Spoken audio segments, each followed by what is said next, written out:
Hello, this is the notes portion of the checks and balances worksheet. So since I am not there today, or perhaps you're watching this because you were absent, please make sure you write down this information.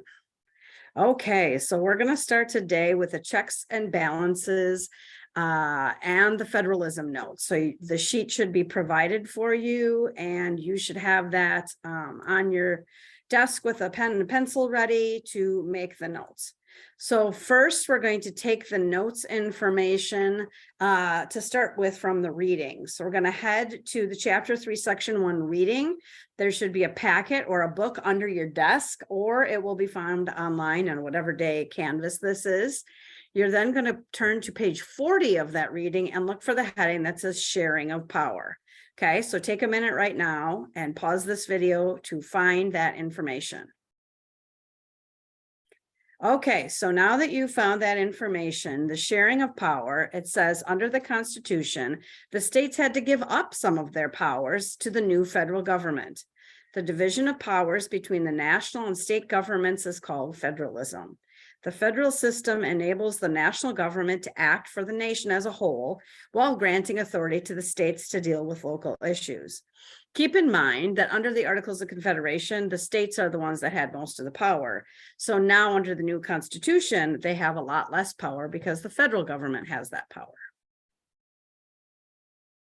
So you are going to be finding that page, and you're going to be starting on this sheet, the Venn diagram that says federal on one side and state on the other.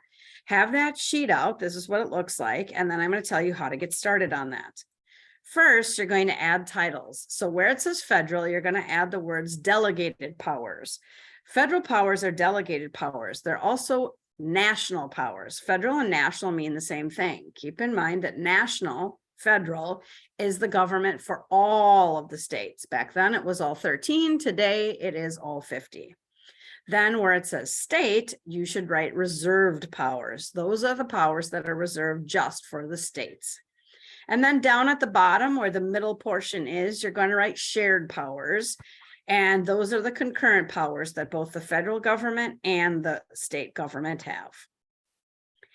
So step 2, now that you've got that page open on the book and the sheet out in front of you, you're going to read the first section on the federal government and add the notes as you go.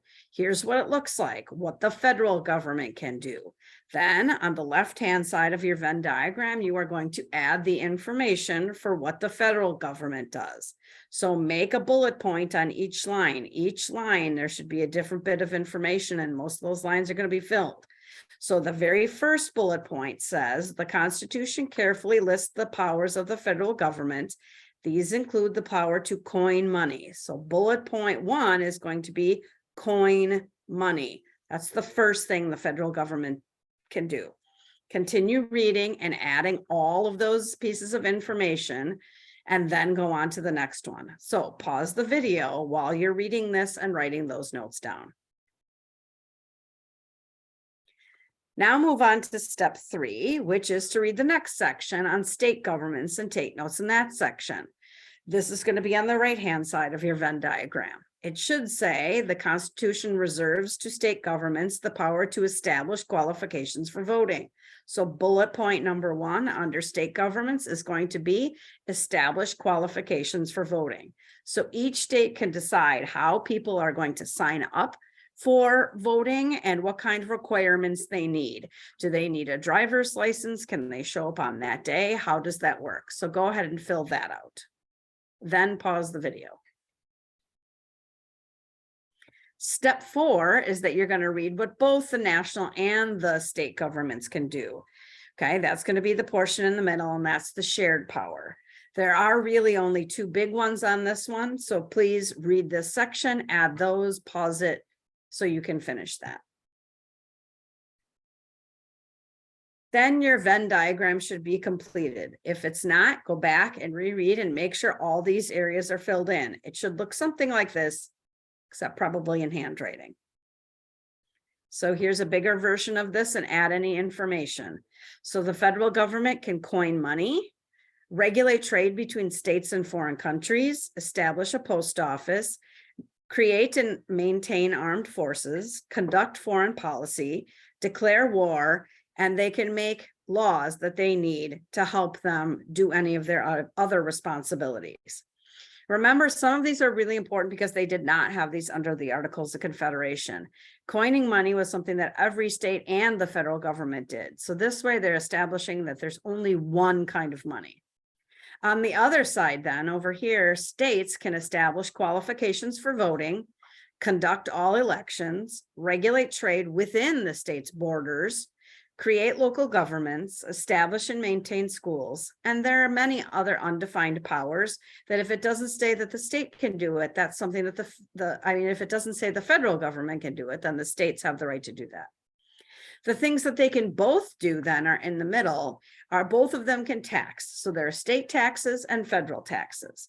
So if you go shopping in Illinois, the sales tax is going to be very high there on clothing.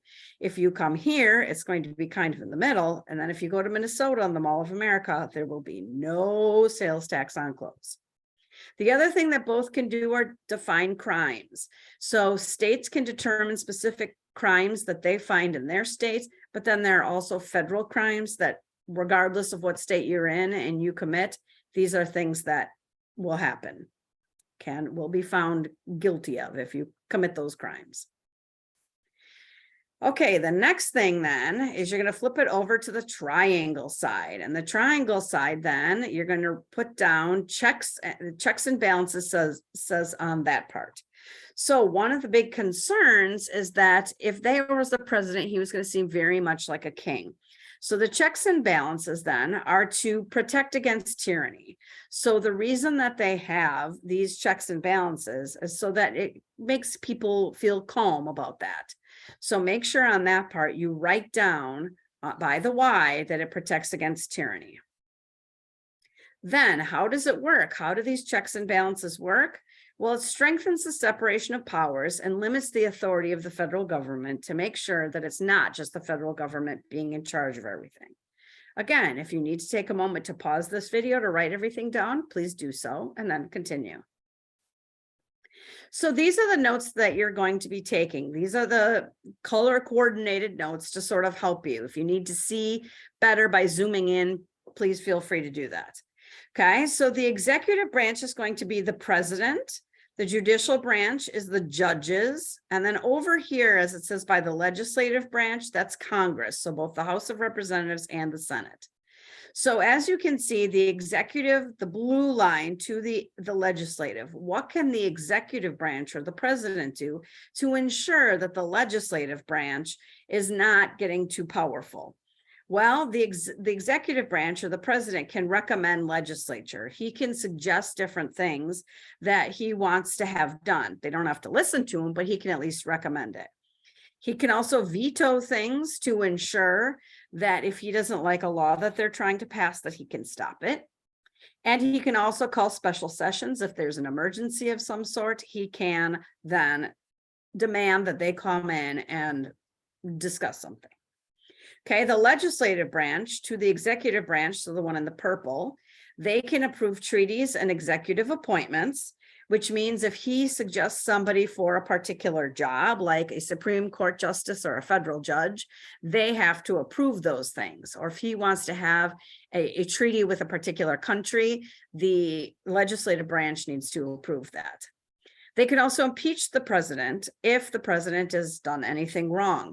Impeaching the president does not mean removing him from office. What this simply means is that they are basically officially announcing that he has done something that they think is illegal. So they can impeach the president. This has happened numerous times in our history. It happened to Andrew Johnson, to Bill Clinton, and to Donald Trump twice. But none of them were removed from office. And so it has never been used for any president to remove them from office. It would have happened to Richard Nixon, but he quit before that happened.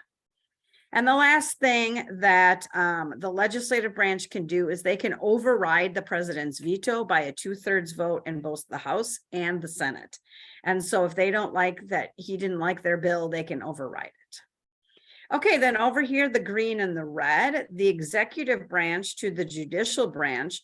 The president, when there are openings, can appoint Supreme Court justices and federal court judges so that he fills any vacancies that are there. And I'm going to keep saying he for the president until there isn't a he who's a president.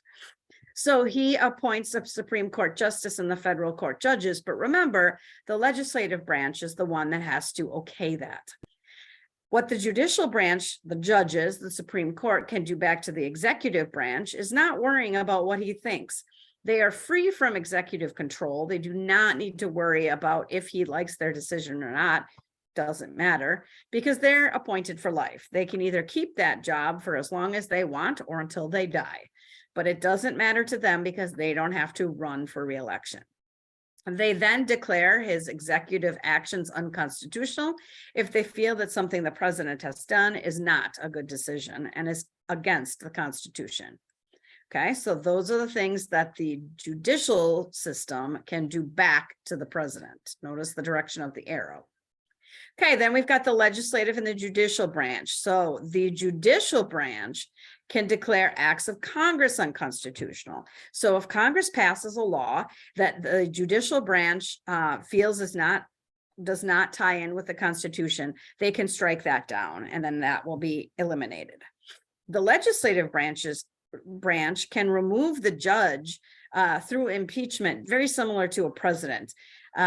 This does not happen again very often, so this is not something that is going to be commonplace. The Senate also has to approve appointment for justices. So while the president gets to choose who the person is going to be, they have to approve it. So they have to make sure. And then the judicial branch is also going to be creating lower courts to be making sure that things are okay. So this one right here creates lower courts should actually go up here. Whoops, should actually go up here by what the judicial branch could do. So move this one, creates lower courts up here. Again, pause the video to make sure that you have everything in case I talk too fast. Yours should look like this, or it should look like this if this is a different example, not quite the same move of things. It looks a little bit different, but again, you kind of get the idea here. Okay, so once both sides of this are filled out, please do not lose it. Put it nicely in your folder, not stuffed into your backpack. I know some of you are about to do that. Okay, and make sure that you have this so that you can use this for further lessons, etc., and to help you study for the big federalism test as well as the civics test that you take in 9th grade. Okay, thank you very much and have a great day.